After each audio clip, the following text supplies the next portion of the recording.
So I usually start with this with who are you and what do you do? Well, Shane Fairweather, head brewer for Land and Sea. I've been with these guys since we started up and opened the facility in January 2018.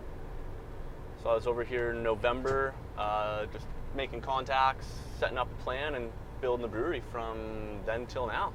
So where'd you come over from? Canada. Canada. Yeah, the Hectic. Great White. What part of Canada? Out of the west coast, north of Vancouver, a little ways. Little ski resort by the name of Whistler. Probably haven't heard of it. Yeah, right. So, grew up in an area that's got a great beer scene. So, definitely came over here with a good insight to what it looks like over in the North American side, a couple of years ahead. So you always just brewing in Canada? You didn't brew over in the States? No, I never made it down to the States for brewing. Yeah, cool. Just started working at my local back in Whistler.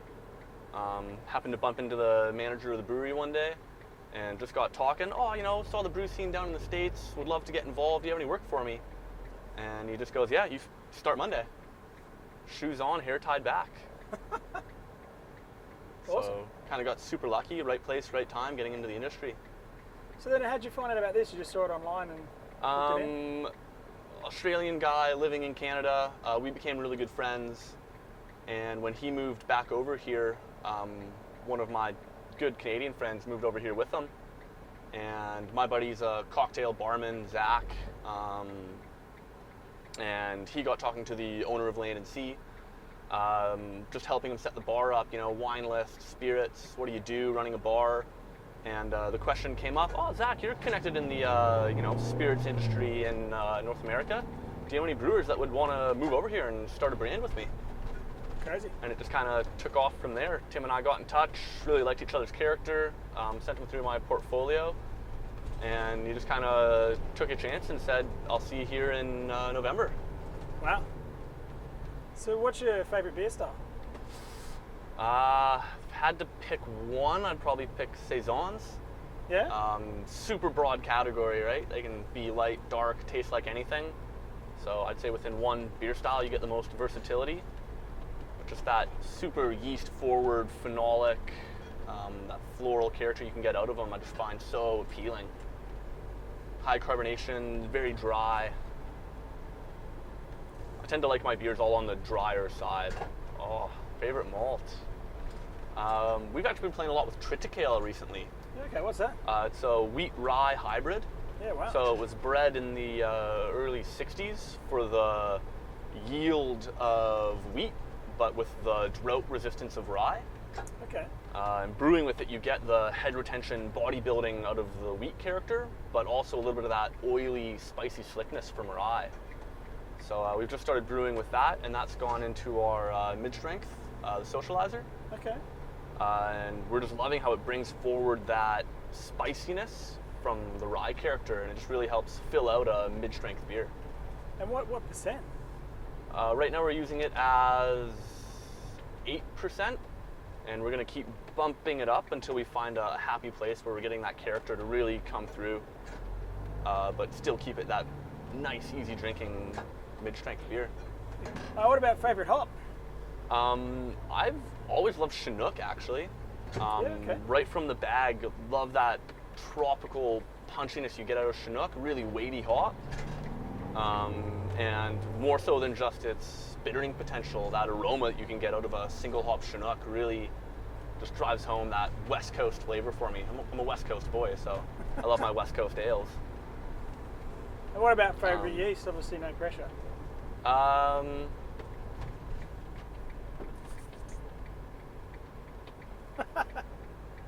A Belgian wheat ale yeast, actually, or wit beer.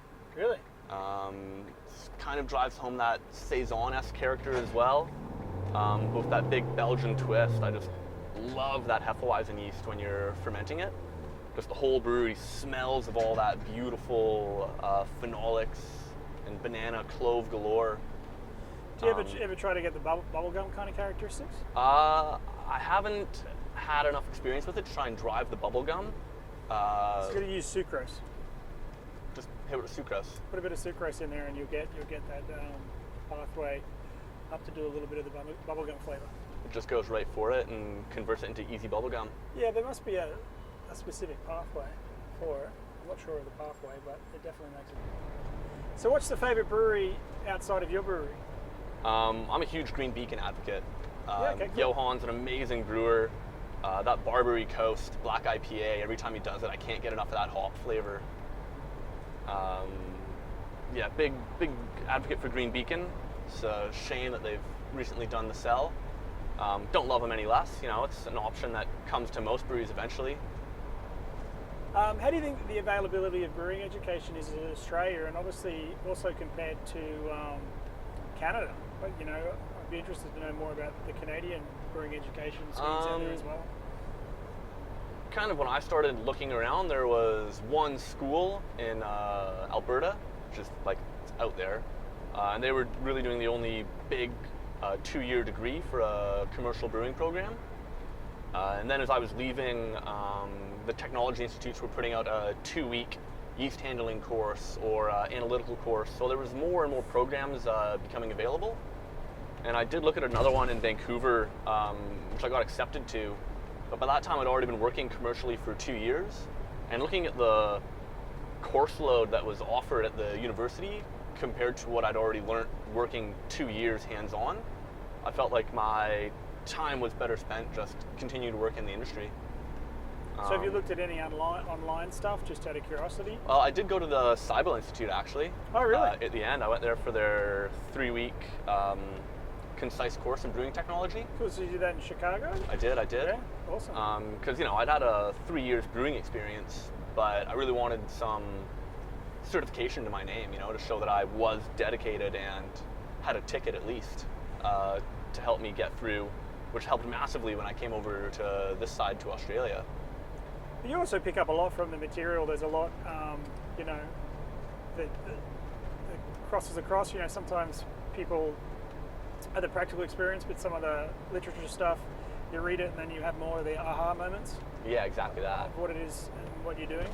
I mean, it depends how you've been trained in what breweries and different experiences, and if stuff has been explained properly when you're being trained, or whether it's just like today, you know, I pulled you away from pulling out a pump. You know, you're just having a crack at that yourself, right? Yeah. First time, you've got a seal kit, and you just away you go. Got to redo it. Yeah, it's so much more than just taking your raw ingredients and brewing beer. Like, the more you spend as a brewer, the more you realize you're a janitor and a handyman. Problem solving. I mean, the problem solving for me is definitely a massive part of it. Yeah. The what and the why. It's very similar when I was a systems engineer in IT. It's the same principles. What do you think the biggest need in the industry is right now? I think it's the same for almost everyone. It's relaxed laws around alcohol production and excise reduction. It's the most massive killer when you're trying to get these beautiful products to market and you're doing it with premium ingredients, expensive equipment, and lots of labor. Those three suck up the majority of your profit right there. And then your massive excise bill on top of that really makes it hard to get ahead. I was doing some reading, and back home in British Columbia, it's $22 a hectoliter, flat rate. Doesn't matter how strong it is, it's $22 a hec, $11 a keg. Crazy. So what's it like for a 6-pack over there? Any of the commercial brews, you know, $8 to $12. And then 6 packs of my local beer were $13. And so obviously coming over here, you're like, what the? Yeah. When I went home for holidays, you go, oh my God, it's so cheap over here. You know, $3.50 for a tall boy. What's a tall boy? A long one? 500.